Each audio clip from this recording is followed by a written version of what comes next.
as and when we take a name, tell us who has played the biggest role in your transformation. Wow. Expecting a lot of emotional Jazbati answers. Now, we'll start with Mr. Suresh Jayanti, the business leader, IBM Systems Z and Linux, One India and South Asia, IBM. Mr. Suresh, what would your answer be? Hey, sorry, what was the question again, Nikita? I was not So paying the attention. question was a very jazba, very emotionally jarring question. The सवाल ये है कि who has played the biggest role in your transformation? Tough question, huh? To start off nice. Yeah, I would think it would be my father. Yeah. Wonderful answer, Mr. Suresh. Fantastic. Ladies and gentlemen, we also have Mr. Abhijit Shah, the Chief Technology Officer, Nippon India Mutual Funds. Mr. Shah, the same question to you. Who has played the biggest role in your transformation? So I believe you are on mute, unfortunately. Sorry. Hi, Nikita. Hi, everyone. He's the running side. Yeah, an interesting question. And I think someone is speaking. I can't hear. Yeah, what I was saying is I think the important role in my transformation is certainly my mom and dad and spirituality to a great sense. So yeah, that's it. I love how the speakers are getting a little emotional with the answer. Exactly what we expected. Fantastic answer, Mr. Shah. Ladies and gentlemen, our next amazing leader is Mr. Ramakrishna Raju, the director and CEO of Penn Technologies. Mr. Raju, what would your answer be? Thank you so much for giving me that opportunity. So from my side, I would I think there are two ways to transformation. There's one personal transformation. There's a professional transformation. So from a professional transformation perspective, I gave that credit to my ex-boss, Steve Hanlon. So where I worked with him for like about 5 years. So where I think I learned a lot of things, and I think today I'm here by learning a lot of those transformation at the beginning of my career. Yeah, thank you. Yeah, great. Thank you so very much, Mr. Raju. Very analytic answer, I must say. Of course, ladies and gentlemen, we have with us Mr. Prasanna Lohar. Mr. Prasanna Lohar is the Vice President, Technology, Digital Innovation and Architecture, DCB Bank. Mr. Prasanna, the same question to you. Yeah, I was just trying to get ready. What should I answer, right? Because there are so many answers. Because we get transformed day to day, right? So the way the things are happening since last 20 months, everything is transformed because of some situation, right? COVID or whatever situation. So I think in a nutshell, I think the way we live our life, right? Personal or professional, there are a lot of influencers, right? The people, there are a lot of like family members or professional life. We have colleagues, friends, they help you to transform. And that some kind of a technology wave keeps on coming, transform the overall ecosystem. So directly, indirectly, want or you don't want it, we get transformed. That's how my answer would be for your fantastic question. And Nikita, I think next time I will be ready for such questions if you are the host. Yeah. You have to think of all possible combinations of what the question would be, but we always believe that asking such personal questions, right? They make our leaders more aware of our audience members see the human side of all us leaders. So that's exactly what all of us strongly believe in. Ladies and gentlemen, yes, so I would suggest that we start with our session. Any more leaders that we have for the session, please do let us know right now. Hi, this is Balaji from Modern Little Finance. Sir, I was actually, we would love for you, because you are the last speaker for the session.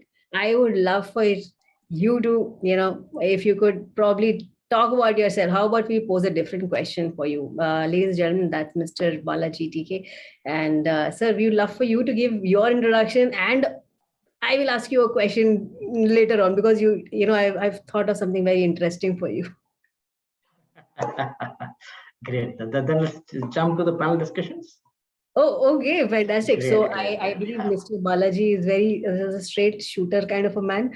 So yes, ladies and gentlemen, that are all our leaders for you. Yeah. Gentlemen, please take it ahead. Thank you so much. So before that, I've been asking the questions of whom do you contribute this digital transformation journey for everybody. Yes. I would say like gratitude is the mother of virtue of everything. So what we should contribute is we should be able to contribute. Everybody was brought in us in our journey. Like we shouldn't miss anybody, from school teacher to a first employer to present employees. Everybody was given us this opportunity for us to transform ourselves.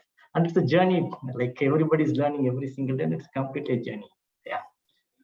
So thank you. Let's move to the panel discussion then. Yeah. Myself, Balaji, I do represent Orange Retail Finance. We are a non-banking finance company. We started 6 years back.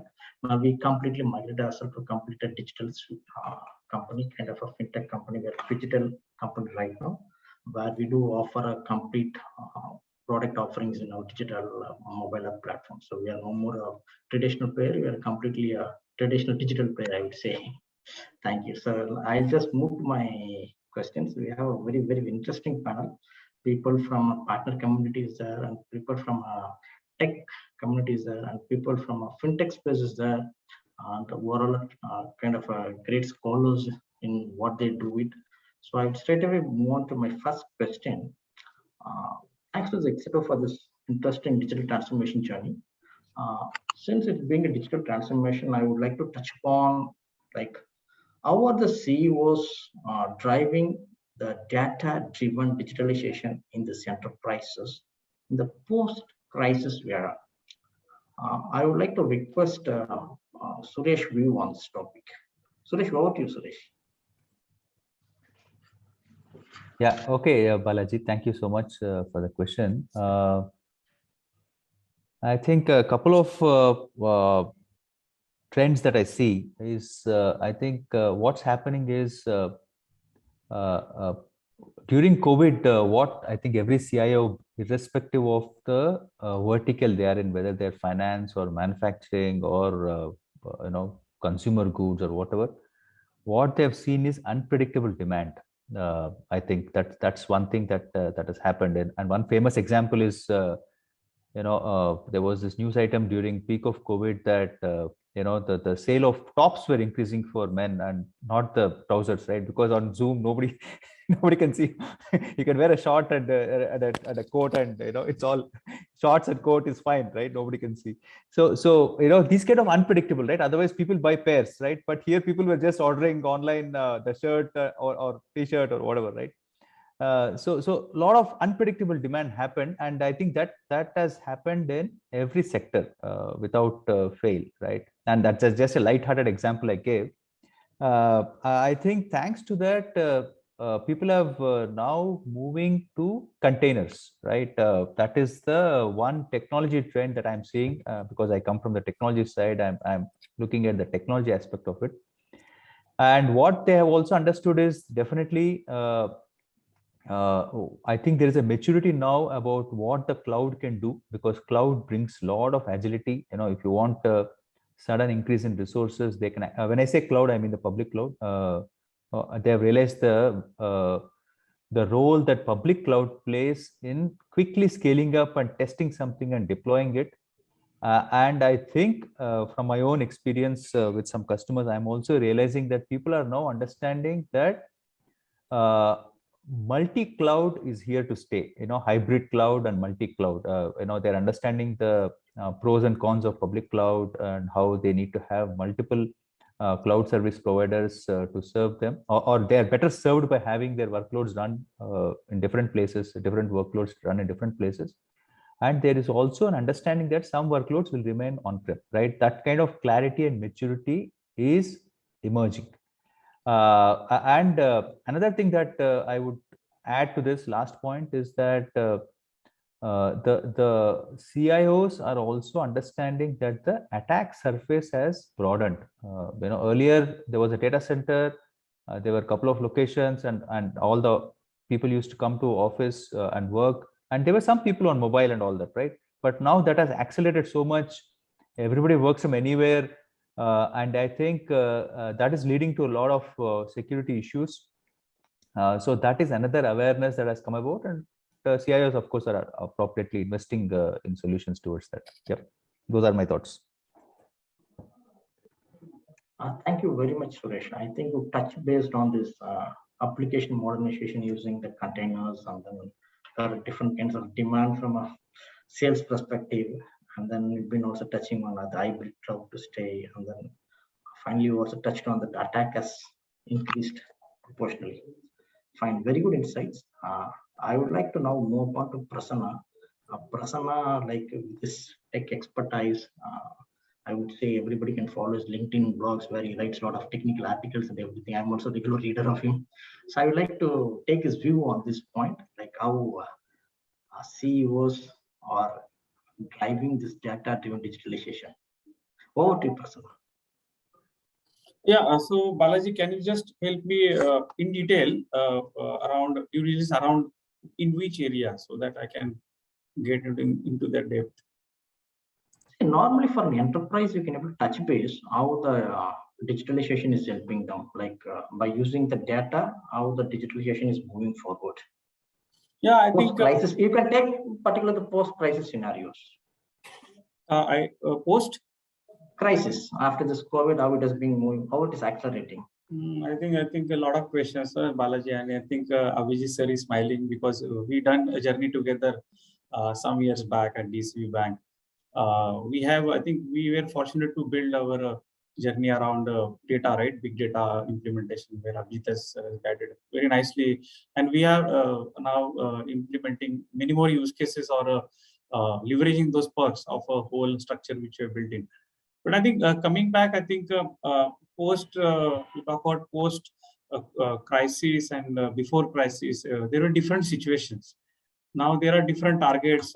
Overall adoption of digitalization is changed. Like rather changed, it was being forced or enforced on the people who were saying no to digitalization, because it's the same bank, right? We are serving for a customer who is serving by some other bank, or there are other parallel companies coming, so-called fintechs, challenger banks, or anybody is coming these days, right? Because there is no regulation around those areas, right? It completely is regulated by banking ecosystem, and others are taking advantage or leveraging on those open banking kind of ecosystems. So if you see the overall digitalization and how it is helping in all the aspects. It is helping for end users or customers. It is helping internal employees for enhancing their efficiencies or overall engagement or satisfaction. Now it is up to every organization and their own current benchmark or current orbit, how they look at what they want to do tomorrow. Okay, when they decide what they want to do tomorrow, then automatically they will work around 5 areas.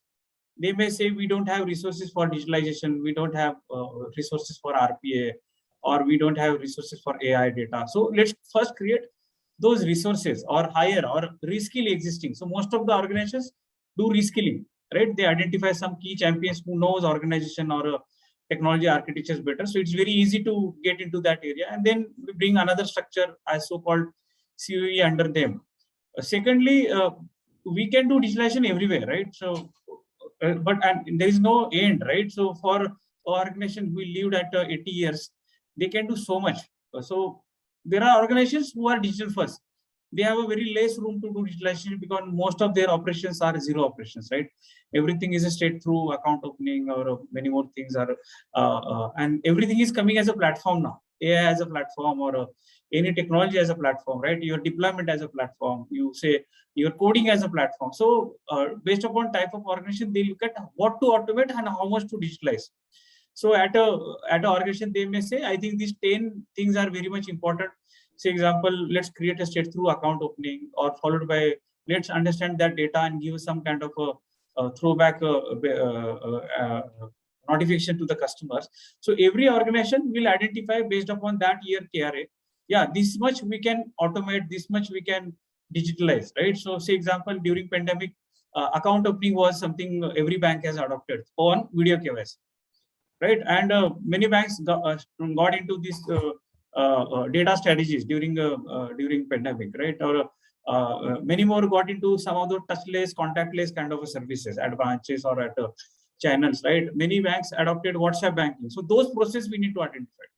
Third thing, they need to think digitalization. Okay, there is technology called AI or blockchain or IoT or wearable, right? So currently, how much the technology is being adopted or matured, and is it really aligned with their business outcome which they are looking at. So fortunately, we may say RPA will be helpful, it will save a lot of things, or AI is helpful, technology is quite matured ahead of blockchain. So let's wait for blockchain, but let's go ahead with the AI, big data, or let's identify 3-4 areas and do some kind of investment. So whenever CEO, CIO look at their capex, opex, so they may put some 15-20% only around research and something for traditional technologies or something for upcoming technologies. So likewise, you look at the technology angle. Now, while we do this lot of digitalization, we land up in compliance, regulatory things, right? So while we are doing this, we need to take care of these things, right? So that's also very important while we do some kind of a mobile app, but is it really aligned with the data security? And there are many guidelines came up this year. In February 2020, RBI come up with the digital payment security controls, and most of the banks, you ask any bank, are they compliant? Answer will be, it is in progress, right? Every month they have different timelines to. So while you keep on digitalization, but whatever we have done so far, against that we are getting guidelines.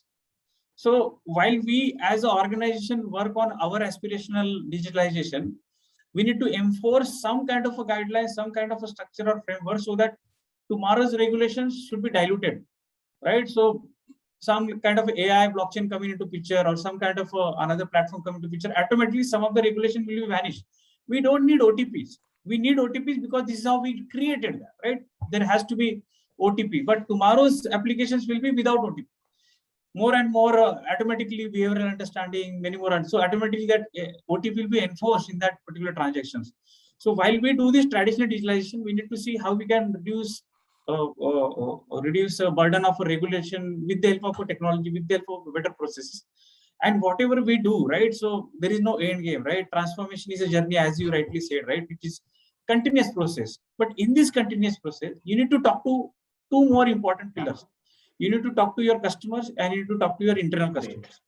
Ask them, are we really transforming, right? If they say no, I think you are not done enough. Straight through. And there are other techniques, frameworks who helps to, without talking also, we can understand we'll come back how to we can measure. So I think you touch base on very, very interesting and relevant one, like how we've been leveraging on this big data and digitization, and how the regulatory guidelines and complaints are being driven, and also like how the open banking and WhatsApp banking has taken a leap forward. A very, very nice thought, Prasanna. I'll come back to you on further more questions. Now, in the interest of time, I'll just move to my second question. Like very interesting one, how to build a healthy data culture using a data democratization. I will move this to Ramakrishna, please. You are not audible. Yeah, Balaji. Yeah, thanks. So I'll quickly try to summarize what I've seen in my career of 20 years working on the data and the systems. So yeah, data documentation is one of the key area of focus in today's digital transformation. But whenever we think of data democratization, we always think about thinking just about the tools, implementing a data warehouse or a data lake or a business intelligence system. So I think it's not about implementing a tool. It's a kind of an evaluation and a process that we actually have to do, rather than just focusing on implementing IT solution, which is not going to help achieving the data availability for various stakeholders in the overall organization. So that's what I personally believed, and we've seen many projects fail because the way the projects were executed, not looking at the overall need of the data, rather than it is being a hype. The CAO feels that we need to have a data warehouse, or the business head feels that I need a data warehouse or a data lake, or someone else is doing it, we also just go and do it. So that hype actually kills the ultimate achieving the need of the end users. So that's what I've seen in my career. So there are various challenges in actually putting up actually doing a data democratization. In this, one of them is actually data in silos. So we see that this is one of the biggest challenge. So the data is there, but the end users or the people who actually want to read the data or use the data, they're not aware of it. So one of the important tool or the important thing that we have to do whenever we think of this kind of a project is looking at a right inventory of the data. So making sure that we have inventory that's accessible, so that the right audience within the organization, they have the access to the data. Second, we see again, there is also kind of a need for having a right controls also, but at the same point in time, putting all the controls will again, create a problem of, we will not be able to achieve what we want. So we have to see, who actually need what kind of data access in what form. So there are users who need the data in isolated form. There are users who need it in a summary form. There are users who would be needing in a detailed data. So analyzing all that, putting the right access control around the data availability is also one of the important things. And the third, and if not the important thing, is the poor tooling. This is another challenge that we see. Majority of the times we do these projects of making the data availability using the poor tools. This creates a lot of problem in the end. Then we don't achieve what we need. So these are the couple of challenges that I can think of in doing this. But whenever we think of doing data democratization, so we have to look at the best practices. We shouldn't be looking at just about what data we need and where the data is. We have to look at various sources, how this data is going to come.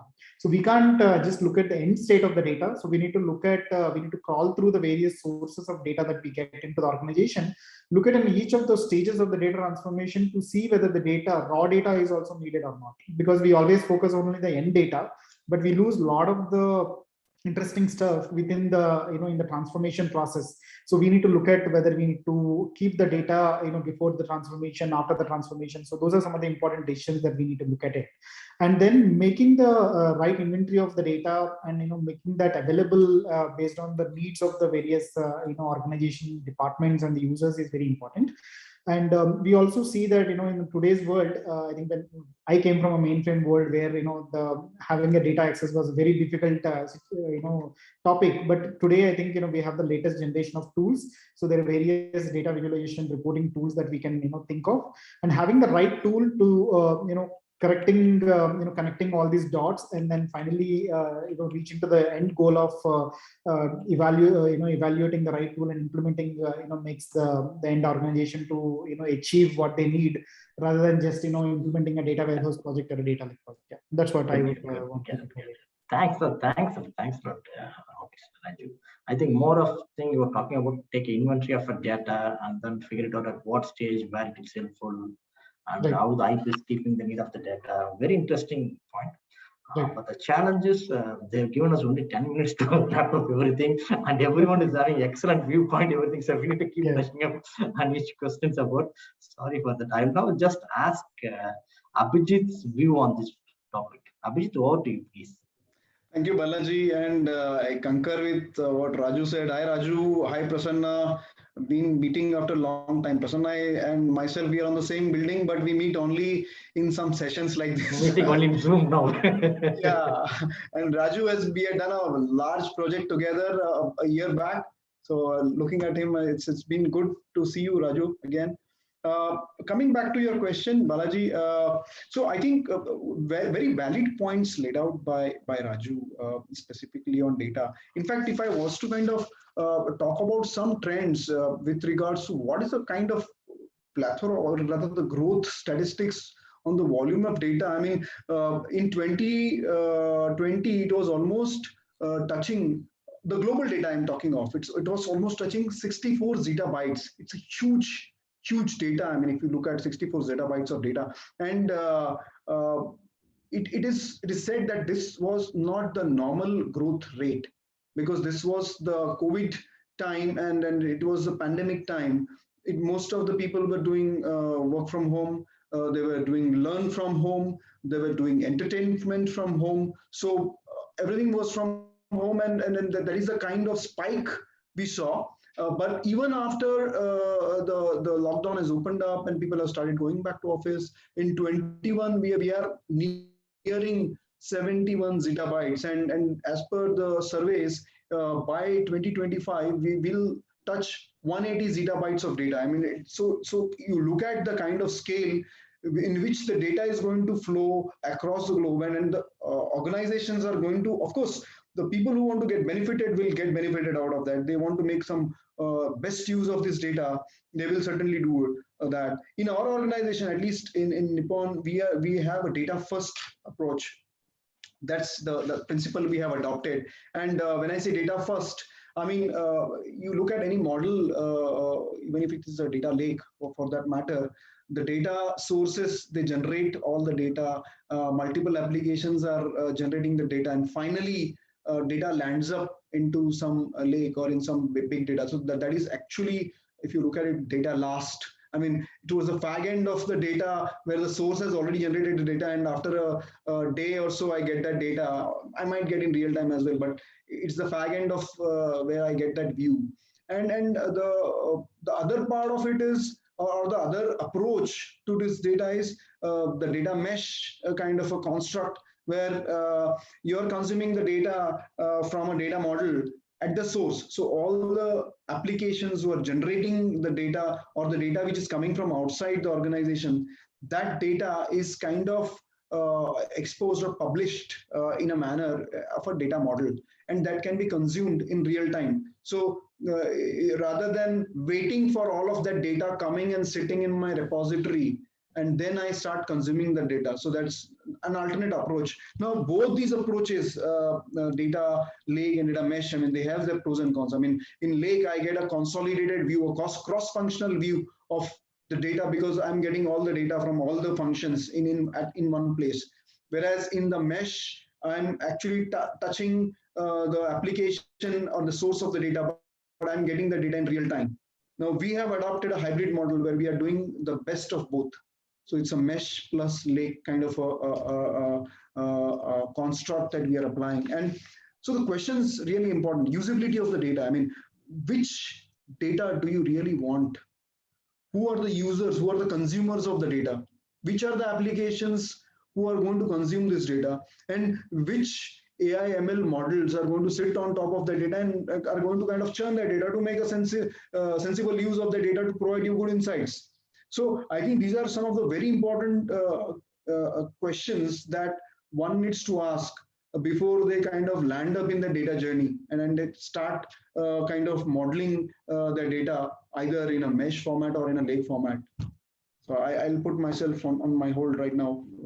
Thank you. Thank you. In the interest of time, I think we are rushing up. Thank you very much. Your interesting point, which I can able to understand, is like how the data first approach need to be there and kind of data mesh, data model. You guys are working data lakes. So very, very interesting. We'll learn a lot more from you. And I would like to move to the next question. What's the importance of leveraging the power of AI and ML through data-driven insight as a catalyst to digitally transform the process?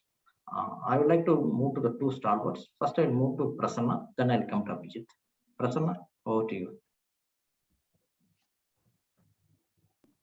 Yeah, Balaji, can you just repeat?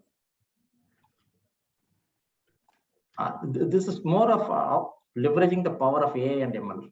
Yeah. So I think for the data insights, yeah. Yeah, I think it's very important.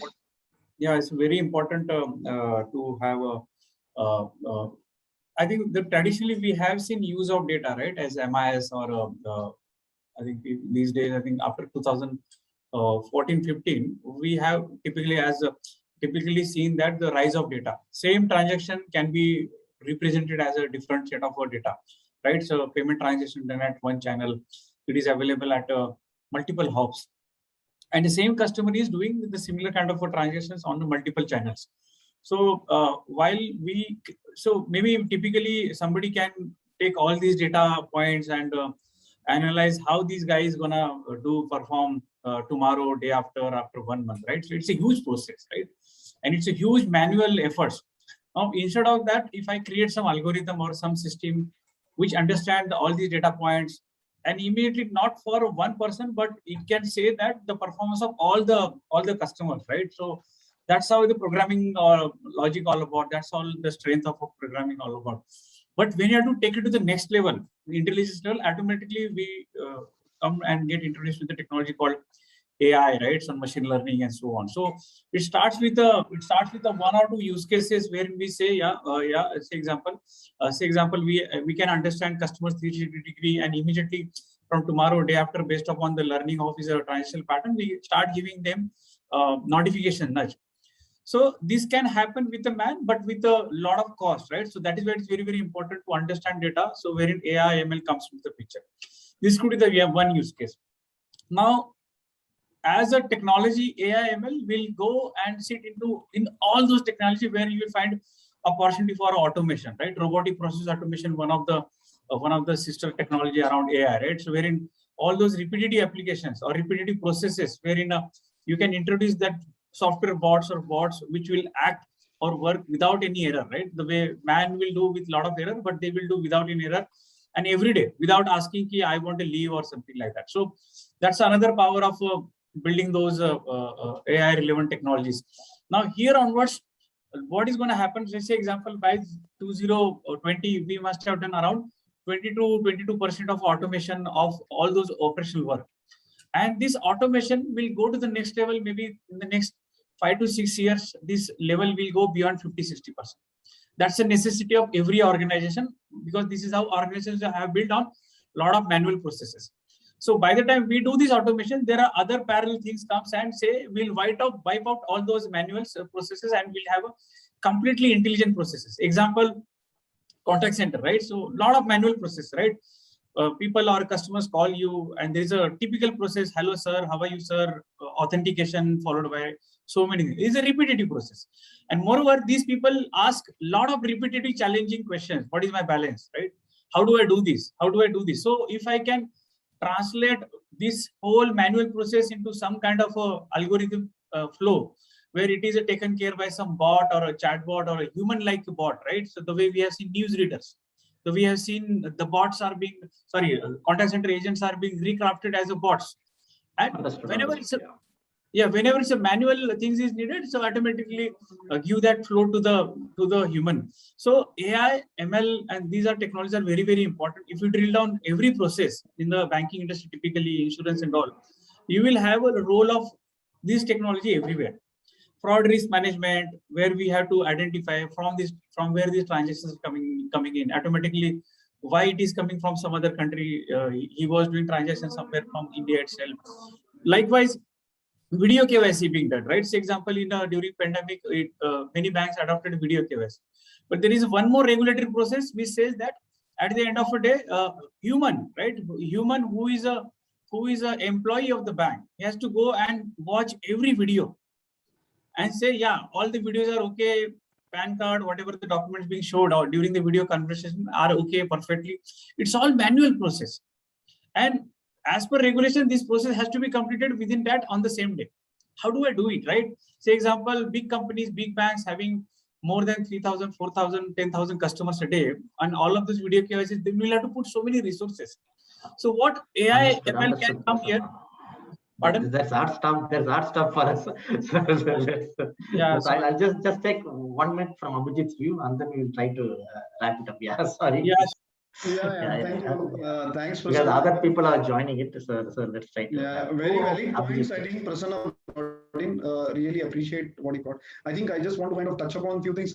I mean, if I look at a decade back, I mean, I was specifically working on some self-healing systems. And that was the time when I really started getting into this AI-related journeys. I mean, it was at a Unix level, shell scripting level thing that we used to do and try to create some self-healing system. And now with the availability of so much of data, I think there has been a lot of use cases that are really important, at least in the financial sector. I mean, AI-based electronic trading platforms. I mean, that is something which has been done in large organizations. They have been doing that. Even if you look at hyper-personalization, like Prasanna mentioned about customer 360-degree view, but how does that attributes that are available in the customer 360-degree view and keeping those attributes real time, because every time profile of a customer changes, it's very dynamic. And that change and location, his transactions, wherever he is going, I mean, all of that is continuously changing. If you have a view of that dynamic customer profile, it really will ensure that you have the latest context of that customer. And then you will be able to do a better interaction, a financial interaction or a personal interaction with that customer in a better manner. Another one important thing which is relevant in the finance domain is about the robo-advisory. I mean, which is very relevant in our wealth industry, and the way this has picked up. So the journey of a goal-based approach, where the robo is a machine learning robo and is a artificial intelligence infused robo. He understands the customer, the 360-degree view of the customer, and then he asks certain questions to this particular customer, and then designs a journey, his financial journey. So what are you at a level from a financial perspective today, and what would you look like after 20 years? What is your goal and what you should do to achieve that goal? So he would suggest you various investments, various portfolios that you can, he will rebalance the entire portfolio mix for you. And then not just creating a portfolio for you, but also that robo will handhold you to kind of ensure that you meet the goals on a timely basis across the entire journey. So I think there are multiple things, even blockchain for that matter, the technology that has emerged. AI getting infused in blockchain. I think there are platforms which are doing a complete settlement process using blockchain. I mean, that has been in production very recently, that had gone in production. So I think this is going to be amazing future for us, all of us, and a lot of work as well with regards to people who are really involved in data and AI ML based technologies. I think that well said.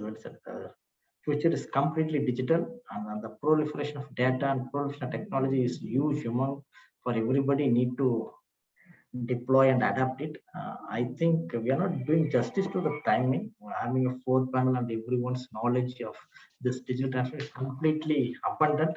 We are not utilizing this abundant. Extremely sorry, guys. In the interest of time, I need to wrap it up. So thank you for this opportunity. Thank you, Exito. Thank you so very much. Nikita. Yeah, thank you. Yeah.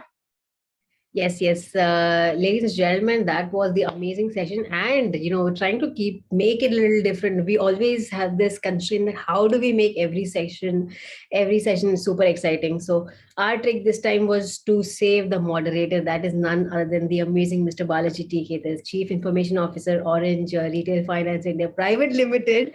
We're trying to, do something very different this time.